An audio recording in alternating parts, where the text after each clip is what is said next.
এবং ট্রাস্টি হলো 10 জন, আর ম্যানেজিং কমিটির সদস্য হলো টোটাল সভাপতি ট্রাস্টি মিলিয়ে 69 জন আমরা।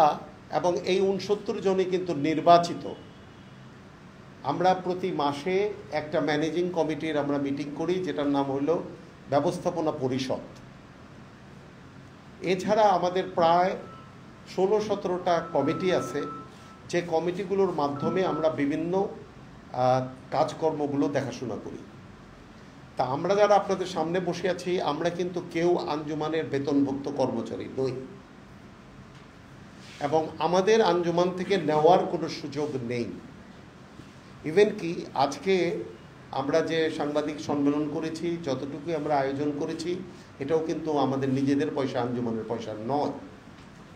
কারণ আঞ্জুমানের পয়সা জাকাত ফিতরার পয়সা দিয়েই কিন্তু আঞ্জুমান চলে, যেটা আমাদের জন্য প্রযোজ্য নয়। ম্যানেজিং কমিটির যে আমাদের যে মিটিং হয় বা আমাদের যে সমস্ত অনুষ্ঠানগুলো হয়, এগুলো কিন্তু সদস্যরা স্পন্সর করে।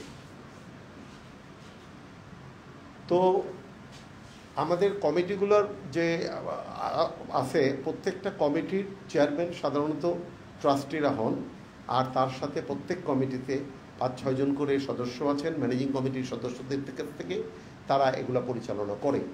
এটা ছাড়া আমাদের বিশাল একটা বেতনভুক্ত বাহিনী আছে, যেটা হেড করেন আমাদের এক্সিকিউটিভ ডাইরেক্টর। উনি সাধারণত রিটায়ার সচিবরা আমাদের এখানে কন্ট্রাক্টর সার্ভিসে আসে। এর নিচে আছে আমাদের 2 জন জয়েন্ট ডাইরেক্টর, ওনারা এডিশনাল সচিব হিসেবে রিটায়ার্ড লোক। এরপরে আছেন ডেপুটি ডাইরেক্টর 2 জন 3 জন, এভাবে আমাদের কার্যক্রম চলে। এখন আমাদের কিন্তু 3টা সার্ভিস সেন্টার আছে। একটি হলো কাকরাইল, যেখানে আমরা বসে আছি। একটা আছে গ্যান্ডারিয়াতে, যেখানে আদি শুরু হয়েছিল 1947 সালে।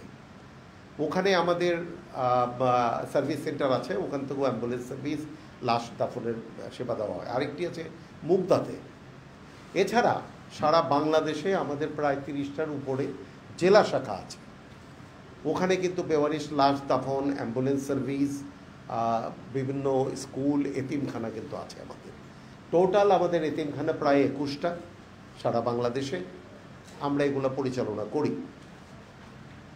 আমাদের কর্মী বাহিনী, বেতনভুক্ত কর্মী বাহিনীদের মধ্যে যারা ড্রাইভার ক্যারিয়ার আছে, তাদের একটা আবেদন আমাদের কাছে আসে যে ওই বেতন বৃদ্ধির জন্যে। এবং ম্যানেজিং কমিটিতে আমি কোঅর্ডিনেশন কমিটির চেয়ারম্যান হিসেবে আমি কিন্তু এটা উত্থাপন করি এবং এটা সুপারিশ করি। বর্তমান দুর্মূল্যের বাজারে অনেকের চলাটা খুব কঠিন হয়ে গেছে। একটা 3 সদস্য বিশিষ্ট কমিটি করা হয়, ওই কমিটি পর্যালোচনা করে বেতন বৃদ্ধি করা হয়, এবং স্টাফদের মধ্যে তারা অত্যন্ত খুশি হয়, তাদের সমাধান শেষ হয়ে গেল। হঠাৎ করে তাদের মধ্যে থেকে কিছু লোক, তারা কয়েকজন তারা আন্দোলন শুরু করে। সেটা হলো কোঅর্ডিনেশন কমিটির চেয়ারম্যানের পদত্যাগ চায়। আসলে এই নির্বাচিত চেয়ারম্যানকে এই স্টাফরা পদত্যাগ করাবার মতো কোনো প্রভিশন নেই। ওখানে তারা আমাকে কেন্দ্র করে অনেক কিছু অবাঞ্ছিত কথাবার্তা তারা বলেছে। এটা কিছু প্রাইভেট ওই চ্যানেল ফ্যানের মধ্যে 2-1 জায়গাতে হয়েছে। তো এখানে তাদের একটি বিষয় ছিল যে আঞ্জুমান মফিদুল ইসলামের গাড়ি আমি ব্যক্তিগত কাজে ব্যবহার করি। আমি কিন্তু পুরনো ঢাকার মানুষ, আমাদের পারিবারিক প্রতিষ্ঠান আছে, জনহিতকর প্রতিষ্ঠান। তো আমাদের আঞ্জুমানের গাড়ি ব্যক্তিগত কাজে ব্যবহার করার মতো আমাদের গাড়ি ঘোড়া আছে, এগুলো করার কোনো সুযোগ নেই বা মনোবৃত্তি নেই। আমরা আঞ্জুমানের কাজে যখন যাই, যে কোনো প্রকল্প ভিজিট করতে যাই বা ঢাকার বাইরে যাই, তখন কিন্তু এই গাড়িগুলো ব্যবহার করার রীতি আঞ্জুমানের আছে। ঢাকার বাইরে যখন আমরা যাই, যখন ওখানে 2-1 দিন থাকতে হয়, সেই হোটেল ভাড়া, খাওয়া ওগুলো কিন্তু আমাদের নিজেদের, আঞ্জুমানের কোনো পয়সা আমরা ব্যবহার করতে পারি না। তো যাই হোক, তো ওখানে তারা যেটা বলেছে যে গাড়ি ব্যক্তিগত কাজে ব্যবহার করা হয়, তো আমি যাদের নিজেদের গাড়ি আছে এবং যারা আমরা সমাজে চলাফেরা করি, আঞ্জুমান মফিদুল ইসলামের এই লেখা গাড়ি দিয়ে আমি বিয়ের দাওয়াত খেতে যাব, ওই ধরনের এত খারাপ অবস্থা আমাদের অবস্থা না। যাই হোক, এবং যখন যে চেয়ারম্যানদের তাদের মিটিং থাকে সেখানে কিন্তু চেয়ারম্যানদের আঞ্জুমানের গাড়িতে করে আনা হয় এবং আবার পৌঁছে দেওয়া হয়। এই যে সমস্ত তথ্যগুলো ওনারা দিয়েছেন, তো সেখানে আরেকটা বিষয় এসছে। আরেকটা বিষয় হলো যে অ্যাম্বুলেন্স যে গাড়ির যে ব্যবস্থাপনা, এটার কিন্তু মনিটরিং সেল আছে, তারা এগুলো দেখাশোনা করে। আর এগুলো কিন্তু ট্রান্সপোর্ট কমিটির কাজ, এটা কিন্তু আমার কাজ নয়। মিডিয়াটা আমার মধ্যে আছে, প্রকাশনা আমার মধ্যে আছে, জেলা শাখাগুলো আমার মধ্যে হচ্ছে। আমাদের কিছু কিছু নতুন প্রজেক্ট হচ্ছে, কারণ আঞ্জুমানের আস্থায় আপনার অনেক লোক যারা বাঙালি বিদেশে থাকেন, তারা ছোট ছোট কিছু প্রজেক্ট হয়তো নিজের উদ্যোগে শুরু করেছিলেন, এখন তাদের পক্ষে সম্ভব হচ্ছে না। এনারা কিন্তু আমাদের ঢাকার বাইরে 4টা বড় প্রজেক্ট আর কাজ শুরু হয়েছে। একটি হলো টাঙ্গাইলের মির্জাপুরে, ওখানে আমাদের ইসলামিক সেন্টার আছে, ওখানে একটা আপনার মাদ্রাসা আছে, আরেকটা আছে হেলথ সেন্টার। ওখানে প্রতি শুক্রবারে আপনার ঢাকা থেকে ডাক্তার নিয়ে যাওয়া হয় অ্যাসিস্ট্যান্ট প্রফেসরের স্ট্যাটাসের। ওখানে 200 রোগীকে চিকিৎসা দেওয়া হয়, আপনার ওষুধপত্র দেওয়া হয়। রিসেন্টলি আমরা আরেকটা প্রজেক্ট শুরু করেছি, এটা ঢাকায় খুলনার রূপসায় আমরা শুরু করেছি। সেটা হলো চিকিৎসা, ভ্রাম্যমান চিকিৎসা। এটার জন্য আমাদের 2টো গাড়ি আছে, বড় গাড়ি, ওর মধ্যেই ডাক্তার বসে, ওর মধ্যেই ডিসপেন্সারি আছে। এগুলো ঢাকা শহরের বস্তি এলাকাতে যায়, ওখানে যে আমাদের প্রায় প্রতি মাসে 2-3টা করে ক্যাম্প হয়। এছাড়া পার্মানেন্ট একটা ক্যাম্প হয়েছে আজকে প্রায় বছরখানিক হলো, পুরনো ঢাকার কেবি রোডে। এটাও একজন দাতা, একজন ডাক্তার ছিলেন, ওনার বাবা, ওনারা এখন বিদেশে থাকেন সবাই। ওনার চেম্বার ছিল, একটা ছোট জায়গা, প্রায় 1 কাঠার উপরে একটা জায়গা। ওখানে আমাদের কিন্তু প্রতিদিন চিকিৎসা সেবা দেওয়া হয়। এখন আরেকটা কথা ওনারা বলেছেন যে বৈষম্য বিরোধী ছাত্র আন্দোলনের সময় আঞ্জুমান সেবা দেয়নি। এটা মিথ্যা কথা, কারণ আমাদের কোনো সার্ভিস বন্ধ ছিল না। আর যদিও এটা কিন্তু দেখে ট্রান্সপোর্ট কমিটি, তবুও আমার কাছে যতটুকু ইনফরমেশন আছে এরকম কোনো ঘটনা আঞ্জুমানের হওয়ার সম্ভাবনা নেই। এরপরে যেটা হয়েছে যে সেটা হলো আমার পারিবারিক প্রতিষ্ঠান পুরনো ঢাকায় মাওলানা সরদার দাতব্য চক্ষু হাসপাতাল ও ঢাকা কেন্দ্র, এটা আমাদের পারিবারিক প্রতিষ্ঠান। এটা দীর্ঘ 4 দশক ঢাকার দরিদ্র সুবিধাবঞ্চিত মানুষের স্বাস্থ্যসেবায় এই সংস্থা কাজ করে আসছে।